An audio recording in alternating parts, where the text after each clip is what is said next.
Hi అండి, నమస్తే. నేను మీ రమ. ది రమ కిచెన్కి స్వాగతం. ఈరోజు మన రెసిపీ వచ్చేసి గోరుచిక్కుడుకాయ కూర. ఈ గోరుచిక్కుడుకాయ కూర రైస్లోకి బాగుంటుంది, చపాతీతో కూడా సర్వ్ చేసుకోవచ్చు. ఈ కర్రీ చేసుకోవడానికి మనకు కావాల్సిన పదార్థాలు: కట్ చేసి పెట్టుకున్నటువంటి గోరుచిక్కుడుకాయ ముక్కలు ఇక్కడ నేను 1/2 కిలో తీసుకున్నాను. ఈ కర్రీ కోసం 2 పెద్ద ఉల్లిపాయలు సన్నగా ముక్కలు తరిగి పెట్టుకోవాలి.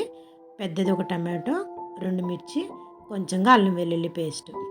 ముందుగా ప్యాన్ పెట్టుకొని కర్రీకి సరిపడగా ఆయిల్ వేసుకొని 3 టేబుల్ స్పూన్స్ వరకు ఉంటుంది ఇది. ఆయిల్ కొంచెం వేడైన తర్వాత ఉల్లిపాయలు, పచ్చిమిర్చి తరుగు వేసుకొని సిమ్లో పెట్టుకొని కొంచెంసేపు ఫ్రై చేసుకోవాలి. ఉల్లిపాయలు దోరగా వేగాలి. ఇవి వేగేటప్పుడే మనం కొంచెంగా ఉప్పు, పసుపు కూడా యాడ్ చేసుకొని మరి కొంచెం సేపు ఫ్రై చేసుకోవాలి. తర్వాత అల్లం వెల్లుల్లి పేస్ట్ కూడా ఇందులోనే వేసుకొని పచ్చివాసన పోయేలాగా వేయించుకోవాలి. ఇవి బాగా వేగిన తర్వాత మనం తరిగి పెట్టుకున్నటువంటి గోరుచిక్కుడుకాయ ముక్కల్ని ఇందులో వేసుకోవాలి. గోరుచిక్కుడుకాయ ముక్కలు వేసిన తర్వాత ఒకసారి బాగా కలుపుకొని మూత పెట్టి 10 నిమిషాల వరకు మగ్గించుకోవాలండి. ఎందుకంటే గోరుచిక్కుడుకాయ ముక్కలు కొంచెం గట్టిగా ఉంటాయి, టైం ఎక్కువ పడుతుంది. అందుకని కొంచెం ఎక్కువసేపు సిమ్లో పెట్టి మగ్గించుకోవాలి.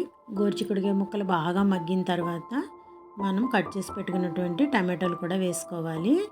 వేసిన తర్వాత ఒకసారి బాగా కలిపి మూత పెట్టి మరొక 5 నిమిషాల వరకు సిమ్లో పెట్టి మగ్గించుకోవాలి. టమాటా ముక్కలు బాగా మెత్తబడతాయి. ఇప్పుడు కర్రీ సరిపడా కారం వేసుకోవాలి.